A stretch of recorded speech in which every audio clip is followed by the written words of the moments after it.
Chapter 28, The Tower of the Past.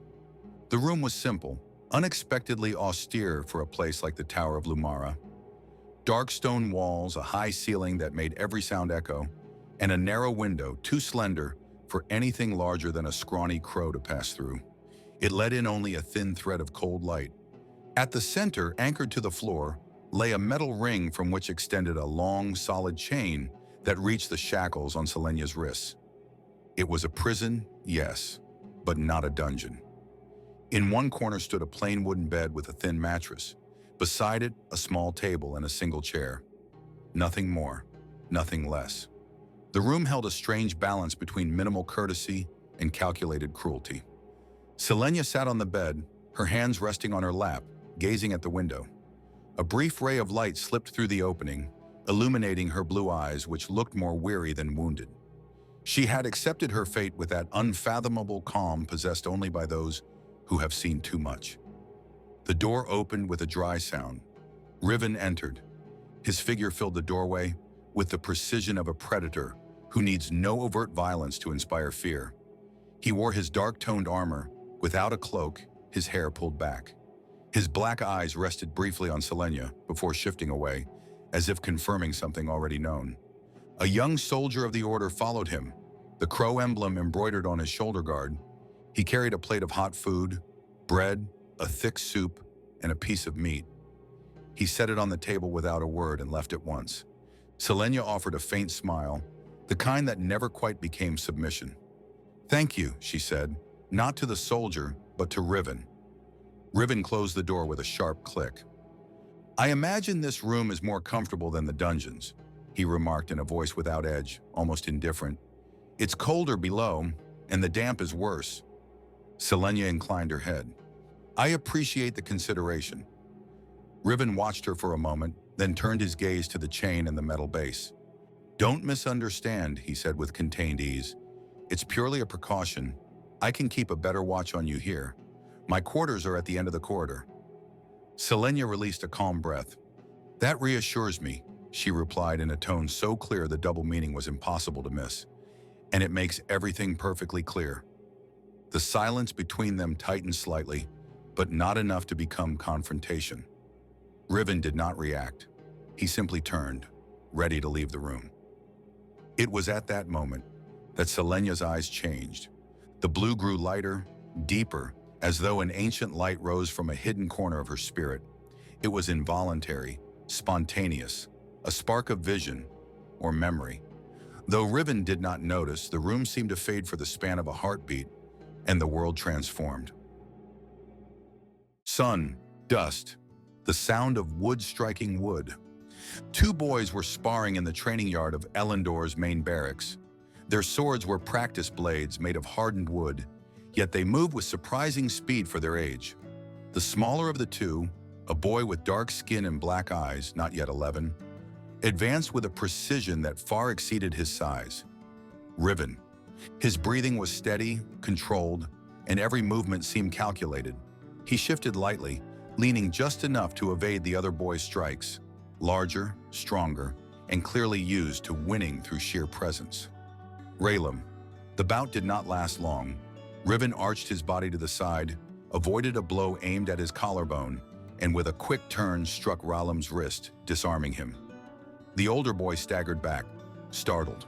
Before he could react, Riven had already brought the tip of his wooden sword to his chest. A clean hit, decisive. Silence. "Well done, Riven," said a deep voice. The instructor, a broad-shouldered man with a short beard, approached with firm steps. He watched the two boys with a blend of rigor and pride, then pointed at Raylam with his own wooden sword. "Raylam," the instructor said, "why do you think you lost?" The older boy rubbed his arm, slightly embarrassed. "I grew careless, master. I thought that being bigger gave me the advantage." Thorian nodded, satisfied. "Exactly. Overconfidence blinds you, and a smaller opponent is not a weaker one.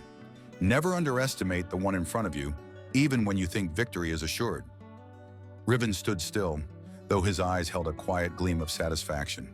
The instructor looked at them both. "Remember this, in a real battle, a single moment of complacency can cost you your life." The boys nodded. The instructor stepped back. Very well. Rest for a few minutes before continuing. Riven set his sword aside and walked with Rollum toward the shade of a nearby stable, where they usually gathered after training. Both were sweaty, their clothes dust-stained, yet there was clear camaraderie between them. Rollum nudged Riven lightly with his shoulder, smiling. "Have you heard the rumors?" he asked. Riven shrugged. "I'm not interested in rumors. I just want to train. I'll be the best soldier King Arden has." Rollum chuckled. "Well, these rumors are about King Arden." Riven looked up despite himself. "What about him?" Rollum leaned closer, lowering his voice. "They say Queen Aloria and her son were killed." Riven felt a blow to his chest. "What? How?" Rollum took a bridle hanging nearby and wound it around his hands, uneasy. The caravan was attacked near the forests of Valdara by elves. They killed everyone, even the swordmaster escorting the queen. It took Riven a moment to process it. "Elves," he repeated, incredulous. "That's what they say. And the worst part," Rollum added, leaning in even closer, "is that the king of Valdara blames Arden, says it's his responsibility, that his daughter died because of Alendor, and it seems they want to use this as an excuse to, you know." Riven frowned. "That's absurd. The king would never have allowed something like this if he could have stopped it. The elves attacked, not Elendor." Rollum nodded.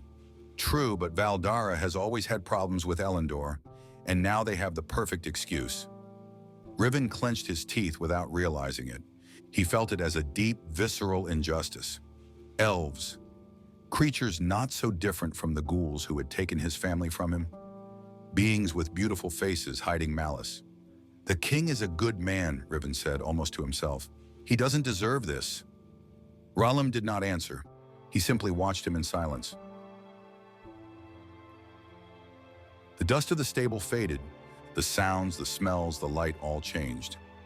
Riven sat across from Master Thorian years later, still young, perhaps 13 or 14. Between them lay a Regicidium board, pieces carved from bone and stone, representing kings, queens, mages, heralds, and beasts. The game advanced in tense silence. The instructor moved a piece calmly, as though there were no hurry to reach the end. "The kingdom is entering conflict," he said quietly, "and not everyone is ready for what it will bring." Riven studied the board, the piece Thorian had moved, his own options. His eyes moved quickly. His hands were barely tense. "You always say that," he replied, "and I trained to be ready." The instructor smiled faintly. "You are intelligent, Riven, and you have strong instincts, but that is not enough. A soldier who acts without anticipating the enemy's move is a soldier who dies quickly." Riven lifted his gaze. "I will be the most loyal and the finest soldier of His Majesty." The instructor studied him for a moment, head tilted. "Perhaps you will," he said honestly, "but that day is not today." He moved a piece, a rook, straight into the right flank of Riven's board.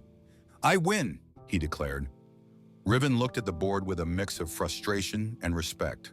The instructor did what he always did, gave him a gentle pat on the shoulder. "Do not forget this. Strength without vision is nothing but noise."